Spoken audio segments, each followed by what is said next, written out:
Hey guys, it's Derek from Pacific Coast Auto, and we're taking a look at a Nissan Skyline GTS-T Type M. This one modified to be a drift car because of various modifications to it. And so let's take a look at the vehicle, bought from auction for export to the USA, basically where all the R32s are going these days because they're still a hot car there. Now this one here was on the cheaper end. It has a lot of damage to it, but we're seeing buyers for basically any condition of the R32 because you have to get what's available, and there's just so much demand for these at the moment and not that much supply. Not only that, a lot of people are looking for something that's going to be cheaper that they can work on as a project, or they're looking for something that they can use for drifting, such as a drift missile, which is the name of a drift car that is used for practicing. And this vehicle is basically ready to drift right away. And so, to the right person, this is the right car. So let's take a look at the condition of it. It has the R32 GTS-T engine. That's the turbocharged inline 6-cylinder engine, puts out 220 horsepower. This one's going to be putting out a little bit more because it has a boost controller at the very minimum, but a couple of other small modifications. It may have an aftermarket turbocharger on it. Unfortunately, this engine is not easy to see the turbocharger because of a giant heat shield section in there, but if you take a peek in there, you can't see any letters on the side of the turbo, but the turbo does look shinier than other things around it. Now we have a couple of weird things that came with this car. Look here, it's missing a marker light, which is a huge annoyance, and this bothers me more than anything else. In the auction photo, it had the marker light. What that means is somebody went to the auction, some dealer, exporter, whatever it is, they went to the auction and they were like, I could really use a corner light for an R32, but I don't want to pay for it because I'm a giant douchebag. And so they went and stole the marker light off of this after it had been inspected, but before the vehicle had gone out. Not only that, I think that the same person also took the oil filler cap here, because some people do that, and some people are really, just drives me nuts. Sorry for complaining about that, but being somebody who values honesty so much, I just wish people like that didn't exist. Okay, so rant aside, we have strut tower bar there, aftermarket air filter, possibly aftermarket turbo, aftermarket plumbing kit for the intercooler that goes into the corner here. In fact, that looks like an aftermarket intercooler, which is weird. A lot of times they put the intercooler in here, but it's much easier to put it in the stock location and just get a bigger one so they don't have to do any cutting and modifications in order to make it fit. Okay, there's oil in the engine room here because it's missing that, and I've decided to buy a new oil cap and a new marker light for this car because I just feel like that's a nice thing to do for someone who has bad luck like that. And so marker lights 5,000 yen, and oil caps I think 3,000 or 4,000 yen plus shipping and stuff like that. So blow off valve there so you get your pshoo sound. And we normally have the engine running right now, but we got a couple of problems. Number one, it's Sunday and I'm shooting on Sunday because Andrew's not working today. Andrew's not working at all for 10 days because he's on vacation. And so that means I'm doing the job of him and me together. And because that I'm super busy, I have to work both Saturday and Sunday full days by the look of it. And because it's Sunday, and because this engine is like 100 decibels when it's running, I had to shut the engine off. Somebody actually came, my next door neighbor, and said, please turn your engine off because that is super annoying. Lots of people like loud exhaust. I am not one of those people. If I can get a high-performing exhaust that sounds good, that's not loud, exactly like the one that's on my R32, Golf R32, not Skyline R32, then I'm happy. Okay, the other thing is the engine doesn't like to run properly. It runs on 5 cylinders and it stalls if you leave it for a few seconds. Now, I didn't get it up to the warm temperature because in order to keep it running, I had to be revving it. And that sounds really annoying when it's 100 decibels. And so the lady came out and said, hey, stop revving your engine. It's Sunday and it's morning and you're going to annoy people. And I want to be respectful, and so I turned the engine off. Running on 5 cylinders is not a super common problem of these cars, but poor coil packs are an issue. And that's what my guess is. I don't think that this is going to be something serious. And so, yes, I think that it could be straightened out pretty easily, and then it should be a pretty fine running engine. That being said, let's close the hood here. Oil needs to be changed. It's kind of a gritty feeling. If you touch the oil and go like this, you can feel... Gritty is kind of a bad word. It makes it sound worse than it is. It just doesn't feel like it's new oil. Let's undo this. And this comes out. Look. Woo. So be careful with that. Put this down. It's a little bit difficult to click it into place. Just move that because it is an aftermarket hood. There we go. Whew. We're already at 5 minutes. We haven't even started the walk around. Okay, so that's what the car looks like. And let's go over the auction sheet. There's a lot of notes on here. So basically, this is the information that you get about the car before you buy it. You'll be able to tell from reading this that this is kind of a bottom 20% condition car. But like I said, to some people, that's the condition that they want. And they cost less, so, you know, it's up to you. 1992 Nissan Skyline GTS-T Type M 2000cc, auction rate R, modified title. In Japan, if you modify your car and then you get it registered, you have to register it as a modified car, and so that's what this means. Exterior is a B- and interior is a B. They're being too nice there. I think it should be CC on this one. 138 kilometers, that's authentic mileage. 5-speed manual, aftermarket adjustable suspension, exhaust carbon hood, and various other aftermarket parts. Blow-off valve is on there. Rear windshield surround section has repairs. Boost controller installed into the car, and so it's modified on the title. That's the reason for it. Interior is dirty, scratched, seat wear, and ripped. And it's an aftermarket seat. It's not mentioned here. Front inner panel. This one here means dented or deformation or repair from accident damage. So front inner panel dented, core support dented, rear wiper removed, and the trunk hood has, I think it means holes put in it. The spoiler was removed and the holes are taped over. Aftermarket steering wheel, aftermarket gauges, dashboard comes up because all of them do on the R32. Trunk floor is dented or bent, end panel is dented or bent. I got some pictures of that, but you can't really see it that much. Aftermarket wheels, 2 of them. They're actually wrong there. There's aftermarket wheels, 4 of them, but the fronts and rears are different. You can see there. Kind of a drifting thing to have front and rear different wheels. And oddly, we have like 2012 wheels up here with like 50% tread, and I think those are Michelin Pilot Sport 3s.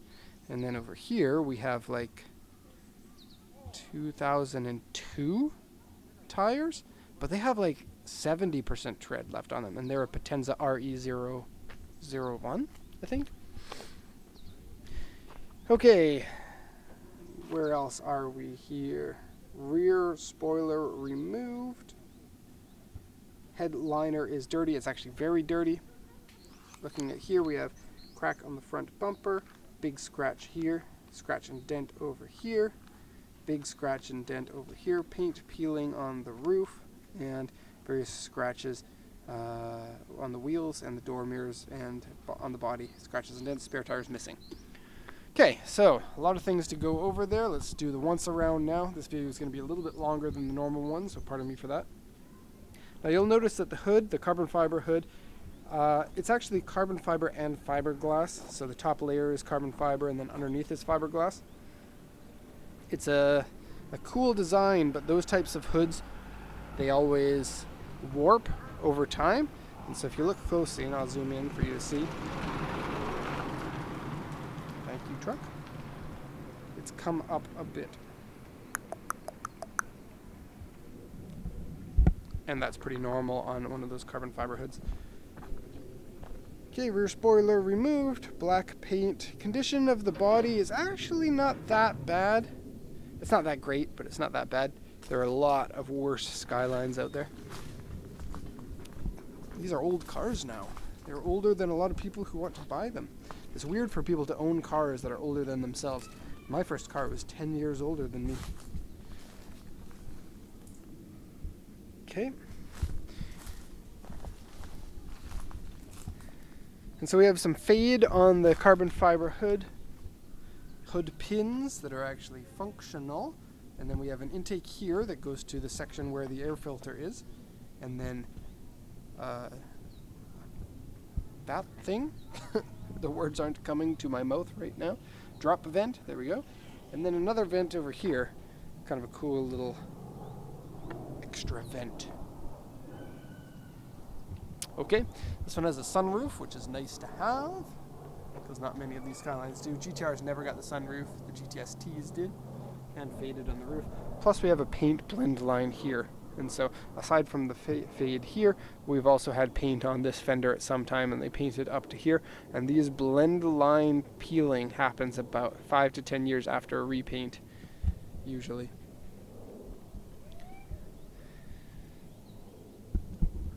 Okay, tail lights have some peeling on them on both of the tail lights. Scuff on the back bumper there, screw in there, crack in that section there. Super duper noisy exhaust. It's like, rah! I don't know how that's going to sound on the video. Sorry for people who are wearing headphones. Hole taped over, rear wiper removed. Bubbling tint, that's fine, just take that off. Rihanna Cars. I wonder what she thinks about that. I guess it's not spelled the same. There's the repair on the gasket. Same thing on this side here. This is the last car that I'm shooting today. And next week's going to be a long week for me. Garnish piece here. Here's the big AU4.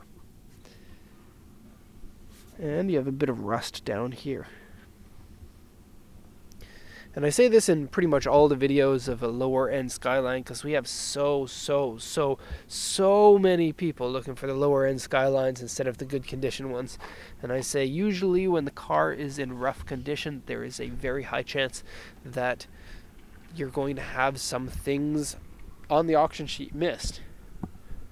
Because with high damaged cars, there's just so many things to check. It's a much more difficult job for the auction inspectors to get it correct.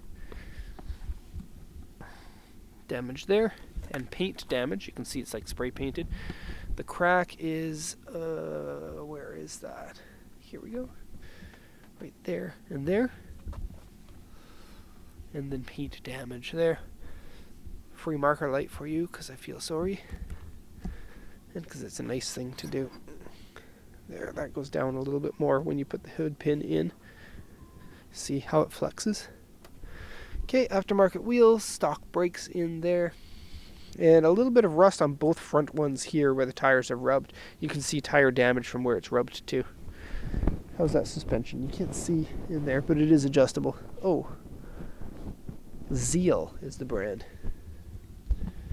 Paint fade on the mirror, and like all the Skylines, this section here has cracks in it. You can take this off and it just looks like this, and it's fine. Some people paint it black. Okay, inside, door cards are second generation. Second generation? That's not the right word. Koki model. Late model. Sagginess. This needs to close. Okay, here's a view of the interior. The vehicle's super easy to drift because it has a heavy-duty rear differential. And for people who have never driven, like a drift-style rear diff, it likes to catch every opportunity it has. And so when you turn the steering wheel, it likes to go, go, go, go, go, go, go, go. And it feels like it's broken, but it's not actually broken. That's by design. You want your two rear wheels to be spinning at the same speed when you're drifting, and so that allows that to happen with very much success. The front tires are able to turn about 20 degrees more than they typically would on this car. And the Skyline R32 has pretty good turn in compared to a lot of cars, partially due to the rear wheel steering as well. That may have been cancelled, the Hikis though. On drift cars it often is. But it's you get more of it now, and when you turn it all the way, the car isn't used to acting that way when you go to turn. It puts a lot of resistance on the car from moving, and so it allows the rear wheels to spin much easier, so do be careful when you're driving the car. That's not the reason why people do that. They want to have higher lock when you're drifting so that you can get better angles and still catch yourself while you're drifting. hold that drift and maintain it. So that's nice, ready to drift. You can drift without that, but it makes it a heck of a lot easier from what I know. But what do I know? I am not a drifto guy. I got the window down because the lady was saying, turn off your car, and I had the window down and I was in the car at the time. Sagginess on this liner, you can just peel this back and remove it completely if you want, or you can peel it back, spray, and then paste it back on. Recaro seat with some rips, because they always have rips. If I were the Recaro company, I would make sure that they don't rip, because they rip faster than a regular car seat. And if manufacturers can make car seats that last 15 years on average, Recaro can make seats that last 5 years on average. Smaller steering wheel, I don't like it. It looks cheap. I don't think it's a real Momo steering wheel.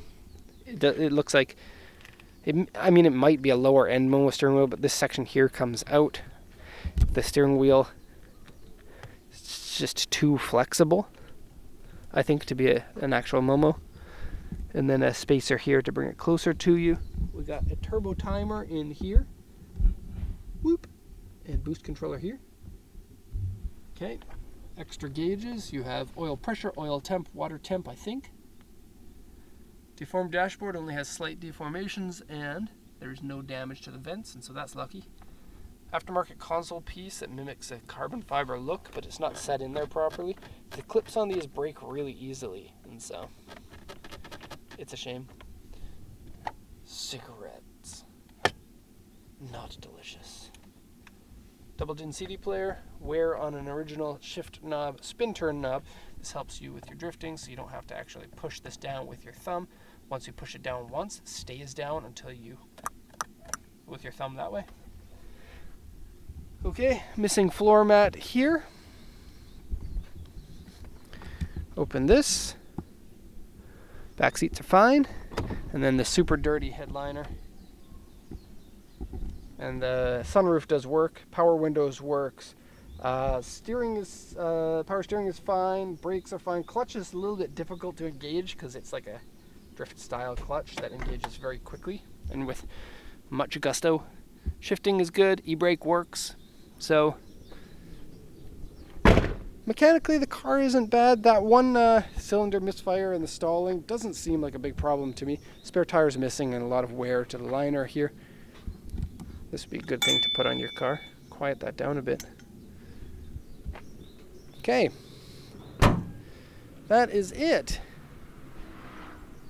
And the end of the video is going to come in probably about 10 seconds here, and so hope everyone enjoyed this video. Sorry about my little rant a little bit earlier. Usually I try not to do that, but when it's a Sunday, I feel like it's extra time to complain. And I just get so angry at people who are stealing things. Like, if you didn't buy it, you don't deserve to have it. That's the way that I feel about it. Anyways, that's the end of the video. Hope you enjoyed it. Thank you very much for watching, and have a nice day.